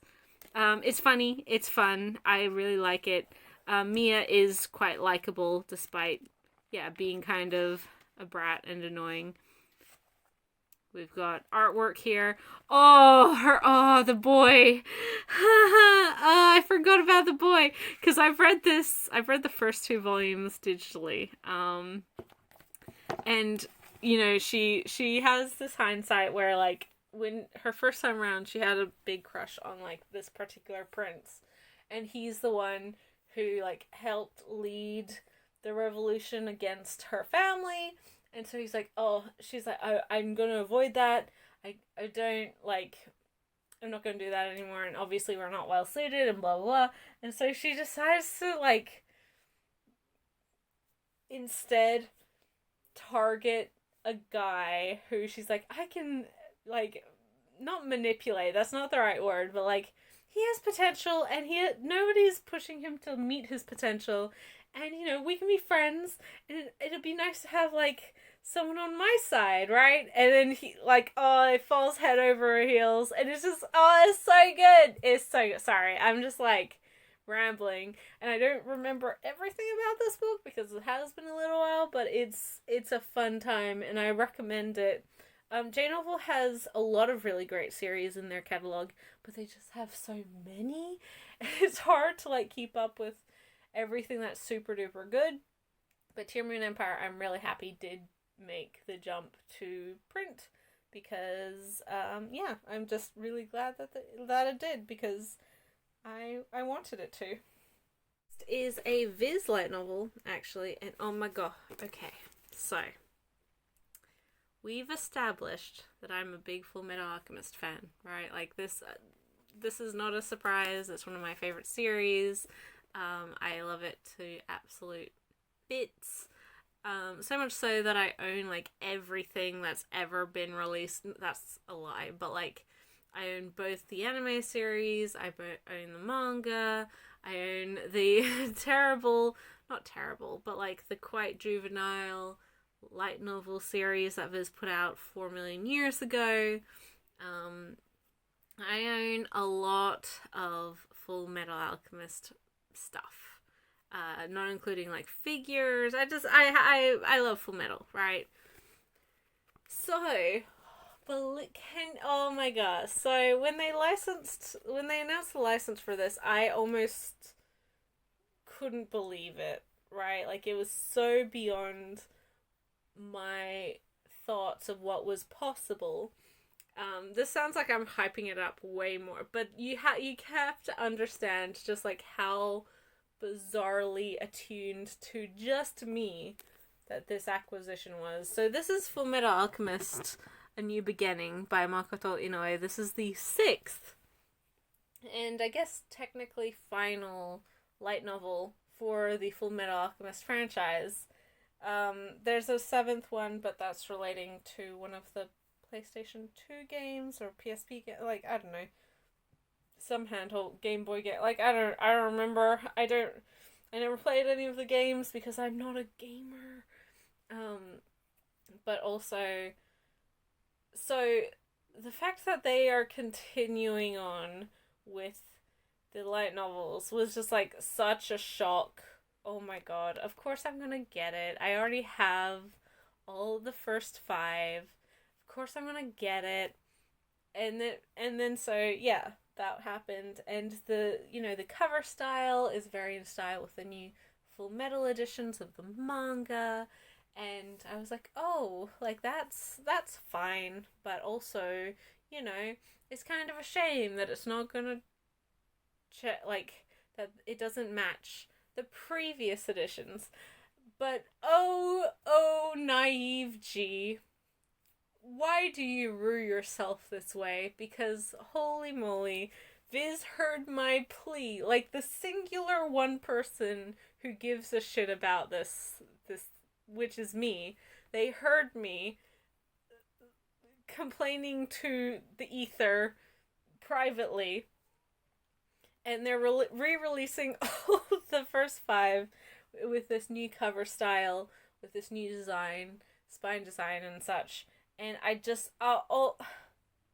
wow, holy shit. Like, literally, this is the most, like, catered to just specifically me that I've ever felt in my entire life. Literally no one else in the world cared as much.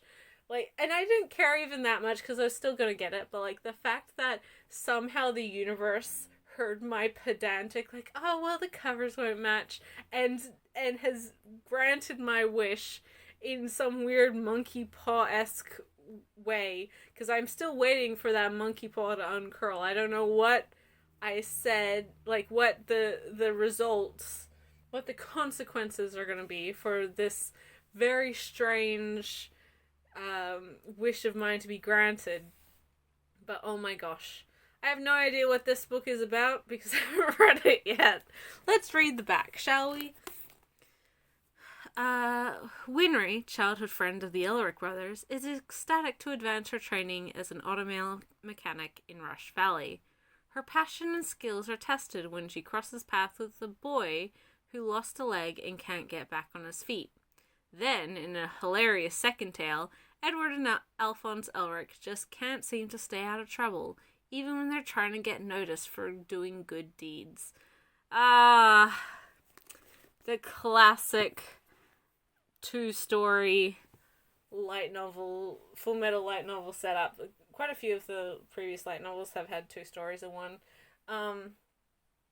Or 2 or 3 stories in one. The Warehouse 13 story was one of the light novel stories.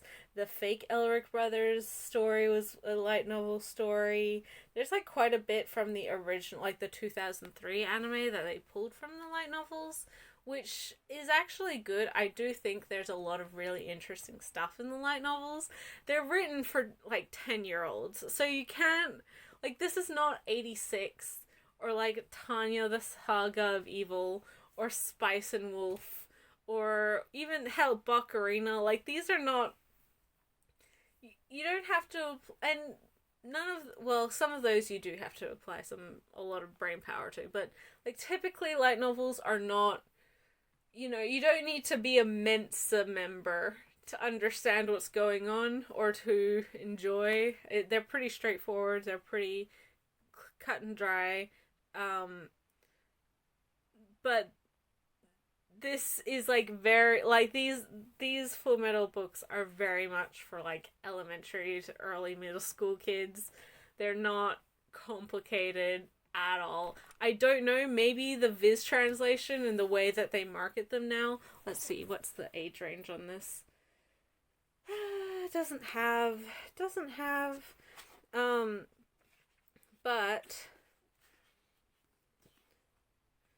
but yeah, it's still, like, you don't need anything super complicated to get into it.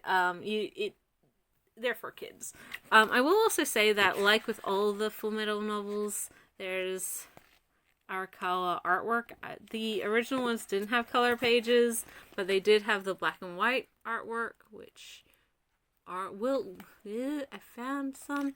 There we go. Winry and Garfield, like, peppered throughout. I know there's one at the end. Which is kind of fun and cool, because obviously these are, like, licensed light novels. And Arakawa has always done the artwork for her light novels, even though she's not writing the story. But yeah. This is a very G-specific purchase and a very G-specific situation. So yay for me! Next we have another, like, I don't know if oddity is quite the right word, but they're a somewhat unique release. And this is the first omnibus for Vampire Hunter D, by Hideyuki Kikuchi, with illustrations by Yoshitaka Amano.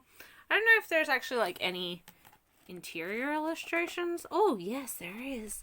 Let's see. But this is the first 3 novels of Vampire Hunter D. There's like 30, I think. Is it ongoing? I think so as well. In this big chunky omnibus from Dark Horse. They did previously put it out in singles, but that was 400 years ago. And I just decided to pick this up because I've heard like pretty mixed things about the novels. I don't think they're necessarily fabulously written. So if I dislike it, I will have... this gives me enough of a taste, because it's the first 3 volumes, to like actually form an opinion on it. And if I don't like it, not a huge investment, but I will read the back for you. It is 12,090 AD. Long ago, the human race nearly destroyed itself in a nuclear war. Our folly was foreseen by the vampire lords, known as the nobles, emerging from the shelter of their crypts to rule the survivors. With dark science and undying patience, the nobles made real wonders and horrors of which mortals had merely dreamed. Yet their reign grew decadent at last, and humanity reclaimed its heritage, pushing the nobles out to the violent borderlands of the frontier. In this bizarre and deadly far future, the most dangerous thing of all is not a vampire, but the one who hunts them, the one who is half them, a dhampir, an unearthly, beautiful wanderer known only as D. Discover the longest-running Japanese novel series in English translation, Vampire Hunter D, written by Hideyuki Kikuchi and illustrated by Final Fantasy artist Yoshitaka Amano. This omnibus collects the first 3 Vampire Hunter D novels, Vampire Hunter D, Vampire Hunter D Razor of Gales, and Vampire Hunter D Demon Death Chase.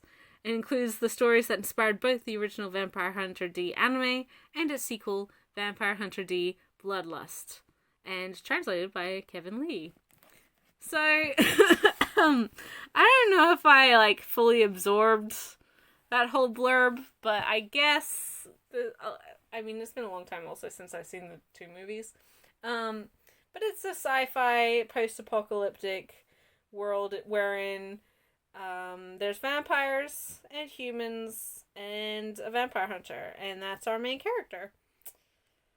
So, yeah, I don't know really what else to say aside from that. The movie's great. Bloodlust, I wouldn't say necessarily the original, 80s one is, particularly wonderful, of note, but, I'll be interested to dive into these. We have another debut. This is from Seven Seas, and this is, I think it's a couple months old now at this point. Maybe not. I don't really remember. But this is volume 1 of Sarazanmai, the light novel written by Teruko Utsumi. And it's the novelization of the anime of the same name. If you know nothing about Sarazanmai, I encourage you to watch the show. It's super good. Just as gay as the rest of Ikuhara's stuff. Very much less obtuse than his previous works like Yorikuma or Utena. And so it's maybe a little less confusing to dive into. But I will read the back, as I have with all of these. Be careful what you dish for. After accidentally breaking a statue of a kappa, junior high students Kazuki, Toi, and Enta are transformed into kappa themselves as punishment by Keppi, prince of the Kappa Kingdom. Keppi has a task for the boys if they want their bodies back.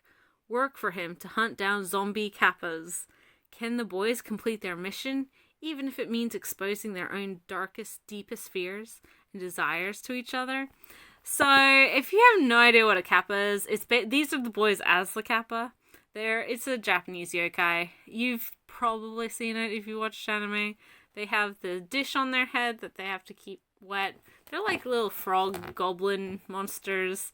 And in folklore, so the idea was that kappa would capture, like they'd kidnap people from the river shore, usually kids, and they would take their shikirodama. I never remember the full, like, what, I think it's shikodama. Shirodama? I don't know. It the organ, what the ancient, or not ancient, but historical Japanese people, they thought it was like an organ inside of you that held like your soul or your life energy, and the kappa would take that out and eat it. It was its favorite treat, and it would take it out through the butthole. And so that's what happens a lot in this show, and in this franchise just general. There's a lot of butts, a lot of life energy through buttholes. And it seems super weird, but also, like, it's actually pretty accurate to the yokai, so it's it's still super weird, but it's not that weird. Conceptually, it's exactly in line with what this little creature normally does in all of its stories. But yeah, it's I haven't read this one either, so I don't know how good it holds up, but I've been enjoying the previous Seven Seas Ikakara novels, namely Penguin Drum. So I look forward to getting into this one. Last but certainly not least, another debut from Seven Seas, light novel wise, that literally when they announced it, I was like, well, I must buy this, because obviously they know. I don't know how they know. I didn't even know, but they know that I needed this in my life. They heard me just, I don't know, living my life, and they're like, you know what G needs? A light novel written specifically for her. And I said, oh, thank you. I didn't even realize, but I appreciate it. And that so yeah, that is The Haunted Bookstore, Gateway to a Parallel Universe by Shinobu Maru. And this is released by Seven Seas, or their Airship imprint, more specifically. And this follows a girl, 20-year-old girl who, in her youth, was adopted by a spirit, a yokai, I guess. Maybe a kami. No, I think it's just a spirit. And so she's lived kind of in the spirit realm her whole life, or majority of her life. She's quite well known around the area. Everyone, all the other spirits and yokai and stuff really like her. And so she's just kind of living her life, her day-to-day life. Her father runs a bookstore, but they don't really ever make any money doing that.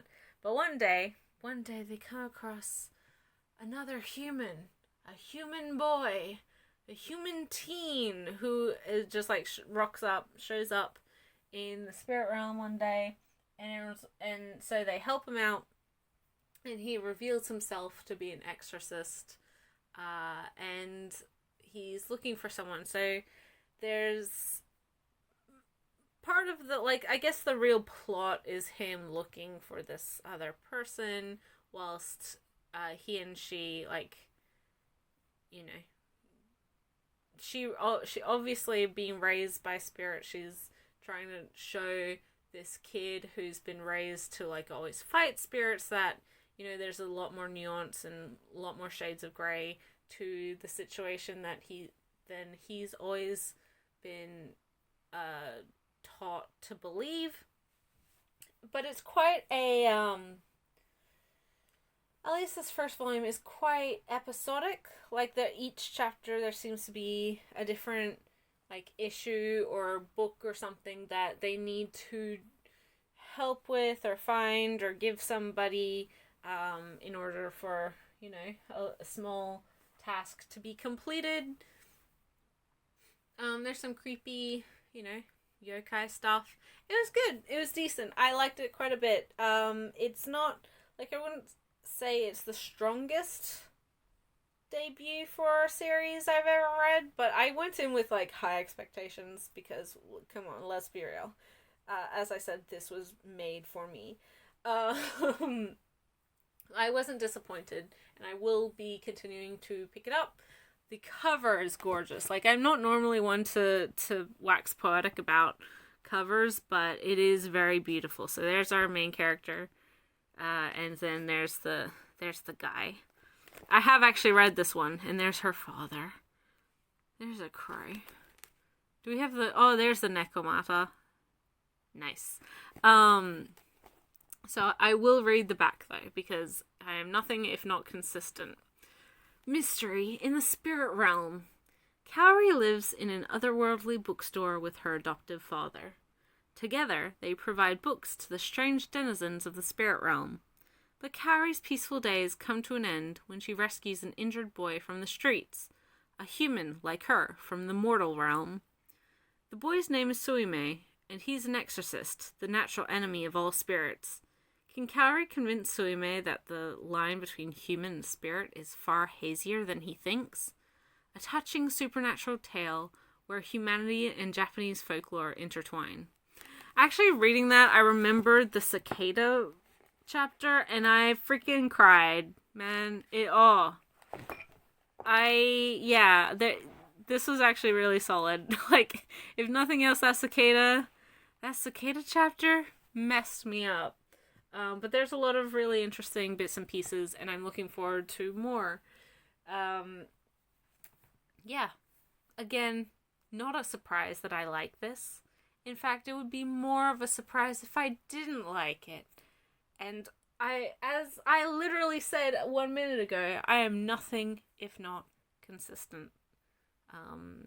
Really happy with the haunted bookstore, and I look forward to more. That's everything for the month of October. Spooky season is over. Well, it is, the year's really gone so quickly. But let me know your thoughts and feelings, opinions on anything that I talked about today.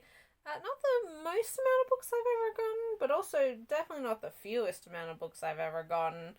A lot of interesting mix of things, some exciting debuts, some interesting continuations. Have you read any of these? Are you buying any of these? Do you agree or totally disagree with my feelings? It's okay if you do. I won't fully hold it against you. No, I won't hold it against you. I'm not that mean. But let me know. I love hearing from you guys, reading your comments. Otherwise, if you're not subscribed and you survived this long, wow. Thank you. Congratulations. It's really a lot to make it through these videos. And if you aren't subscribed and you did enjoy this video, if you're wanting more content from me, feel free. Or not, that's also fine. I also recently posted the newest episode of the Read Right to Left podcast, so you should be able to find that on this channel, as well as all the subscription or podcast platforms. Also, you can follow me on Twitter. I'm on there fairly regularly, not too much recently, but I still check in from time to time. So if there's something you want to talk to me about directly, that would be the best way to do that. Otherwise, you can comment down below, but please be polite, kind, respectful to me and to everyone else. I will delete rude and offensive comments. I have a zero tolerance policy, guys. You don't have your freedom of speech here. I refuse. You're not allowed to say whatever you want. This is my space, and so I decided how to curate it. Just move along. You know, there's so many other people who you would be better watching if you're wanting to put something mean, or if you're going to be rude. Yeah, otherwise, is there anything else? Oh, I have an unhaul video coming out soon. Look out for that. Catch you in the next video, guys. Bye till then.